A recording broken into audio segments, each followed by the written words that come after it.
పిల్లలకు బ్రేక్ఫాస్ట్ లో పెట్టకూడని 3 breakfast foods. 1 bread and Jammu. General గా పిల్లలకు మనం 4 స్పూన్స్ కంటే ఎక్కువ షుగర్ ఒక్క రోజుకి ఇవ్వకూడదు. అలాంటిది ఒక్క సర్వింగ్ ఆఫ్ బ్రెడ్ అండ్ జమ్ లో 12 టీ స్పూన్స్ ఆఫ్ షుగర్ ఉంటుంది. అంటే 200% కంటే ఎక్కువ. దీన్ని మనం ప్రతిరోజు పిల్లలకి ఇవ్వడం ద్వారా వాళ్ళు షుగర్ కి అడిక్ట్ అయిపోయి ఈవెన్చువల్ గా చైల్డ్హుడ్ ఒబేసిటీకి గురవుతారు. Number 2 Chocos. సీరియల్స్ పేరు చెప్పుకొని అమ్మే ఈ చాకోస్ లో మైదా అవ్వచ్చు, ఆర్టిఫిషియల్ స్వీట్నర్స్ అవ్వచ్చు, ఆర్టిఫిషియల్ కలర్స్ అవ్వచ్చు, ప్రిజర్వేటివ్స్ అవ్వచ్చు, ఇలాంటి ఎన్నో అన్హెల్తీ సబ్స్టెన్సెస్ చాలా ఉంటాయి. దీన్ని మనం ప్రతిరోజు పిల్లలకి ఇవ్వడం ద్వారా వాళ్ళు ఫ్యూచర్లో ఎన్నో హెల్త్ ఇష్యూస్కి గురయ్యే అవకాశాలు ఉంటాయి. Number 3 Maggi.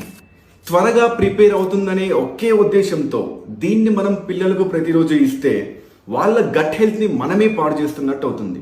దీనివల్ల ఫ్యూచర్లో హై కొలెస్ట్రాల్